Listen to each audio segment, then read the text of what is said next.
here we go. Hey, what's going on, everybody? Welcome back to the Thunderstruck podcast with Tori. Yeah, I'm just going to address the elephant in the room. I'm in a different location. I'm in my parents' bedroom because downstairs it's completely destroyed. There's been a pipe leak, so people are just tearing up the house. One of the locations where the pipe leak was where I usually record this show. So yeah, it's going to look like this for a few weeks, just letting you guys know, but I couldn't let them pack away my Lord and Savior. Anyway, we have so much to catch up on, quite frankly. It has been a roller coaster of emotions. I went to the Chargers versus Colts game, and we can just leave it right there. Now, it was very apparent that injuries for the Chargers is not really an excuse anymore. It is a highlighting factor, and it did show during the Colts game. I mean, Joe Alt didn't play, Trey Pipkins didn't play, and that killed Herbert. I mean, Austin Deculus giving up pressures. I believe Mekhi Becton came out of the game at some point. It was ugly. It was especially ugly with the Chargers defense giving up 38 points. Was not a good look. Jonathan Taylor, 3 touchdowns. Daniel Jones, everything was just so easy and so given. There were some standout performances, though. There was Oronde Gadsden getting 164 yards and a touchdown. Keenan Allen, I think, got 11 catches for 10 yards. Ladd had a few nice plays. Quentin Johnston got a touchdown.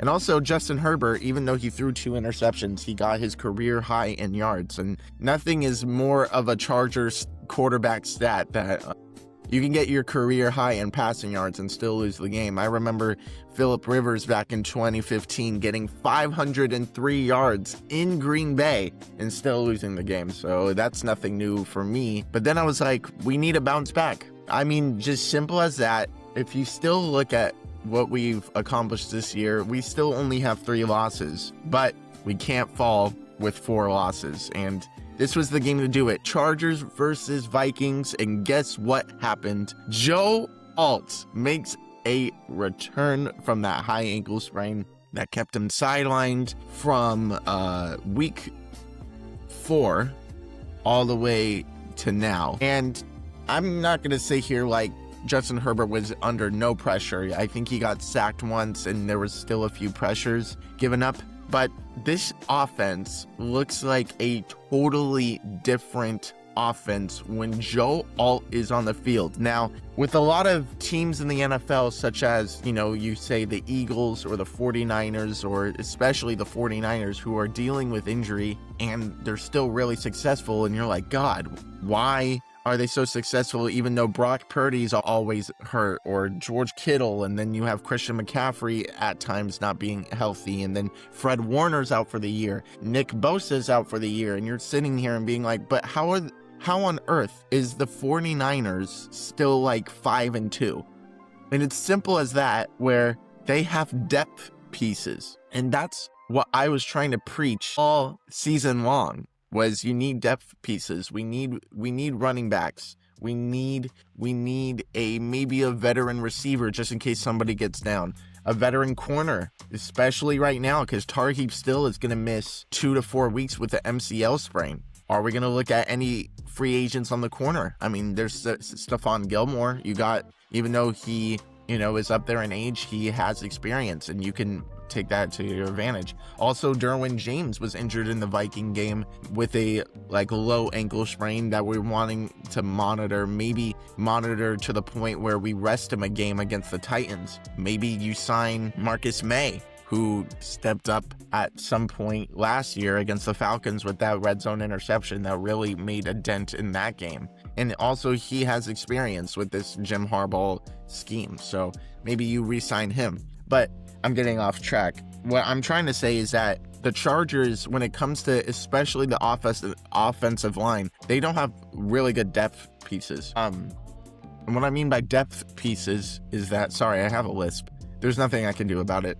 They got Austin Deculus from a trade. Now, you could be like, he's a veteran piece, blah, blah, blah. He's been underperforming once he steps on the field. And it really shows that, the Chargers are not really that successful. I believe we've won 1 game with Joe Alt out, and it was, quite frankly, the second worst team in the league, and as in the failing Miami Dolphins. So what I'm trying to say is that Joe Alt returning to the lineup meant so much, especially with this weird little injury report when it comes to Jamari Sawyer being full participant in practices but just not playing in the game. That's something to monitor. But anyway, Joe Alt stepping in.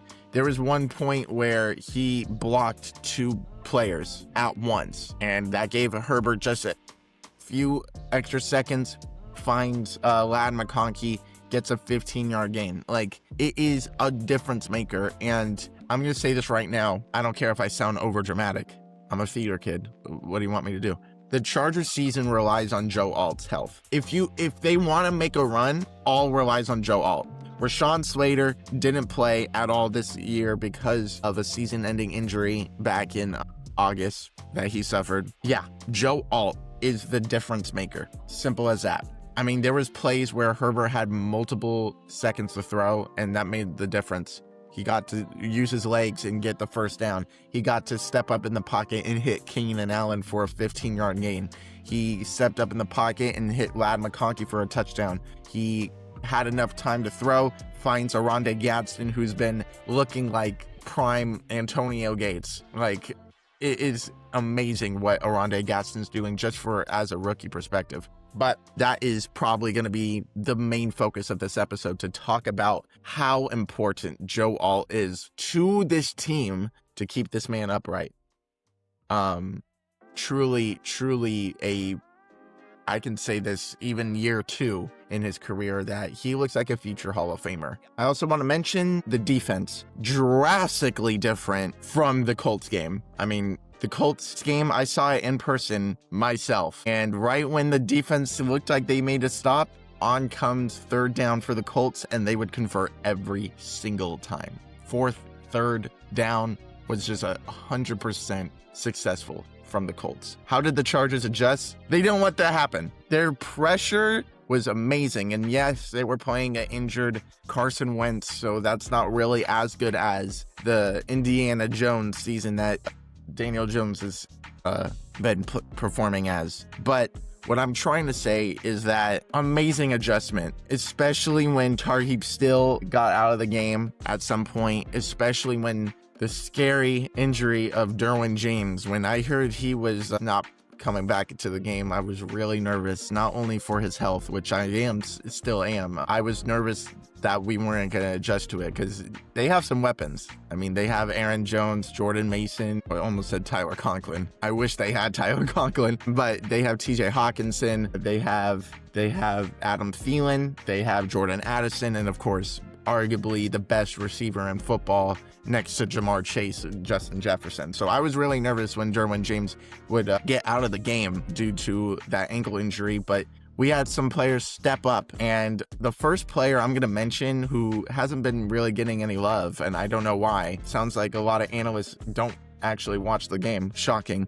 Cam Hart got like 5 deflections. Okay, I'm being over dramatic, but he did his part, and it's really making me feel like, okay, although Tarheeb still is going to be out for a few games, it does make me feel better that he will be stepping in at that cornerback 1 role. He had some amazing plays against Justin Jefferson, locking him down, knocking the ball away, and he's a physical tackler. So that was a player that stood out to me.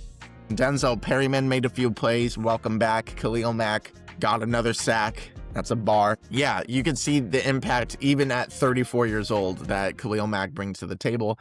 Truly did his thing. Justin Agboigbe has been just surprising the heck out of me. I mean, truly was a pick that I was leaning towards maybe in the bust land after last year. He wasn't really a part of the mix on the starting defense because of Tier Tart and Poona Ford. And now Poona Ford is not there anymore, so he gets to step in, next man up opportunity, and he has been excelling wonderfully. Tackles for loss, sacks, I think he's been a really good pair to one of the best defensive tackles in football, which is TSPWTORE, who has been just special. I know he's on a 1-year contract, but the Chargers need to re-sign him. I hated the fact that we got rid of Poona Ford based off of his impact of last year. I think he was a must re-sign, and the Chargers didn't do that. So I hope the Chargers do that with TSPWTORE because he's been phenomenal. And Odafe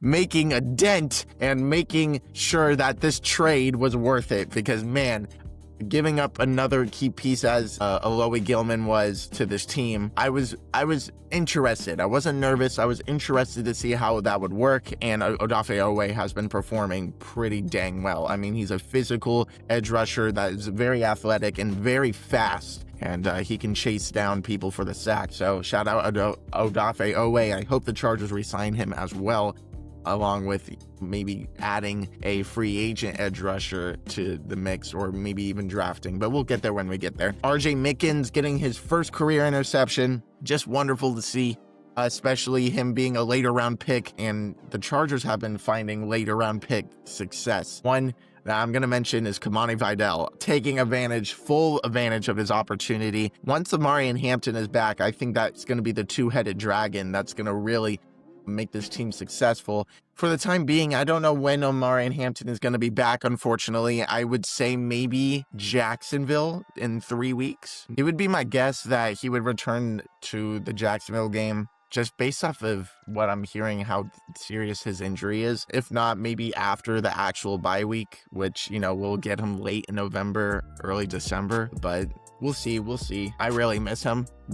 Even though he's a rookie, I really miss him. He was so effective in that Giants game, Bronco game, even made some plays in the Commanders game. So it's still unfortunate that he hasn't been on the field, but Kamani Vidal has been making his dent as the starting back, and honestly, just keep feeding him the rock. I'm very excited to see what he does next week against Tennessee. He had 120 something total yards. Just beautiful to see. And again, Joe Alt just being there on the offensive line really does secure that spot of run blocking and pass blocking effectively.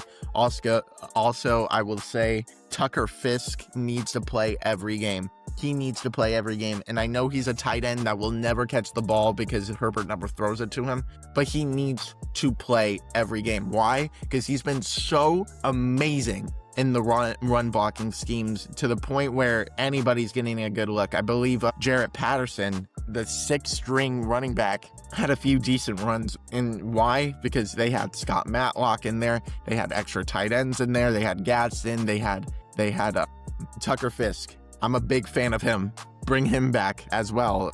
He's been absolutely stellar in the run blocking and really effective. The Chargers, with their rushing attack, they also are leaning on Herbert to do it a little bit more, which is very interesting to see if they're going to do a lot more read options to get the defense off balance. And a lot of people don't realize, but Herbert ran a 4.5, 4.4. He can move for his size at 6'6", 245 pounds or whatever. He can move and he can take advantage of those looks. And there was many times in the Vikings game where he had an open lane to run and he took advantage of it. So we're seeing a lot more aggressiveness from Herbert on the rushing attack, which you can't make a game plan for when you're the opposing defense, because Herbert can throw that ball maybe 60 times a game if he could, but then he can also move, which is really effective. The Chargers would beat the Vikings 37-10 in a very dominant game. I haven't seen a Chargers win like this in a while. I believe the last time I seen the Chargers really blow out an opponent was the Brandon Staley era when we played the Chicago Bears on Sunday Night Football. I believe it was 30-10 or whatever. So it's been a couple years where I haven't seen the Chargers fully blow out a team that, came in there not really contending. I mean, when the Chargers and the Bears were matched up 2 years ago, I believe that they were the same record. And I know all the comments are probably going to be like, well, the Chargers destroyed the Patriots last year. The Patriots were a joke last year.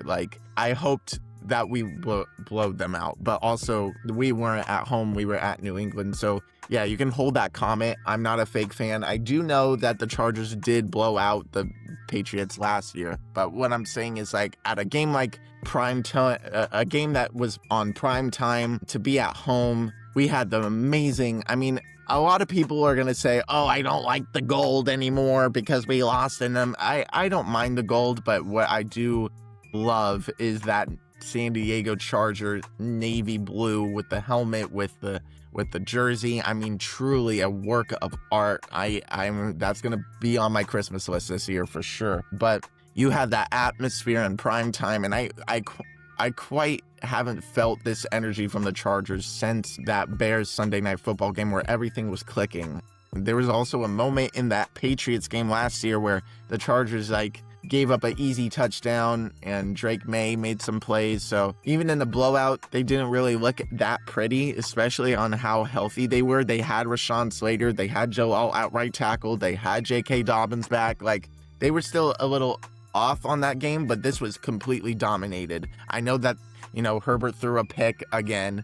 That was tipped again when he was pressured again, but we bounced back right away. I mean, we responded quick. We responded fast. I'm a big fan of just the mentality of just, first drive, scoring a touchdown. That needs to be the key. We need to take advantage of the red zone opportunities because Cameron Dicker, I love him, but he can't be the only function to score points. We have the talented quarterback. We have more weapons than we did last year. Quentin Johnston, even though he got 0 targets and 0 yards last game, he's still a really effective receiver than he was a few years ago or even last year. Then you have Ladd McConkey getting warmer and warmer and warmer when the weeks go by. Keenan Allen is still effective. Oronde Gadsden. I mean, if you got Oronde Gadsden on your fantasy league, I think you're going to win the championship, knock on wood. But Oronde Gadsden has been absolutely superb, taking advantage of, his opportunity. He didn't play the first 2 games, and he stepped in at the Bronco game, the one that I went to, and he was absolutely just experienced, just from, probably the OTAs, the training camps, the preseason game. He's taken advantage of his role. And, he has more yards than a lot of tight ends, more touchdowns than a lot of tight ends, more catches than a lot of tight ends, and he hasn't even played the whole year. Oronde Gadsden, amazing. He's a 6'5" freak of nature from Syracuse, and the Chargers traded up for him in the 5th round. I believe we traded with the Eagles, so amazing pick there from the Chargers, proving to me that, the Chargers can draft really well in the later rounds. I mean, Cam Hart is a starter, full-time starter, probably going to be corner number 1 next week, and he was a 5th round pick. Tarheeb still, although he's missing time, he's a very, very good starter, and he was in the 5th round. Justin Boygby in the 4th round, and he's playing really out of his mind. Kamani Vidal, round 6 out of Troy. I mean, they really know how to capitalize on those later round picks, not just the first round picks as good as, Joe Alt, Amarian Hampton. Trey Harris was somebody that I wanted to mention, getting his first career touchdown. And also, a lot of people are not bringing up, of course, they're not going to bring up the Colts game, but one of the positives I saw from the Colts game is that he had clutch catches on 3rd down and 4th down to move the chains. And I'm just saying, for a rookie, he looks really dominant. Maybe he can be in the starting lineup in the future when, when Keenan Allen can go off to the sunset and retire. If he's doing that anytime soon, I mean, it could be next year, it can be 2 years after. I mean, he's still playing like prime Keenan Allen. He's aging like LeBron James. And, Justin Herbert, I mean, he's putting up MVP numbers. I know the turnover ratio is a little high, but it's because of his offensive line depth pieces just not stepping up and, giving him time to throw. But Justin Herbert, when he's healthy, when Joe Alt is healthy, the Chargers will be very successful. And in the next episode, I will preview the Tennessee Titans and Charger game. I'm really looking forward to that. It is Sunday currently right now. I'm going to watch some football because I miss the Chargers, but I hope the Chargers can get healthy, rest up, and get on a nice little momentum winning streak just before their bye week. We got the Tennessee Titans, then we got the Pittsburgh Steelers, and then we got the Jacksonville Jaguars, and then I believe we play the Raiders after, but we'll see when we get there.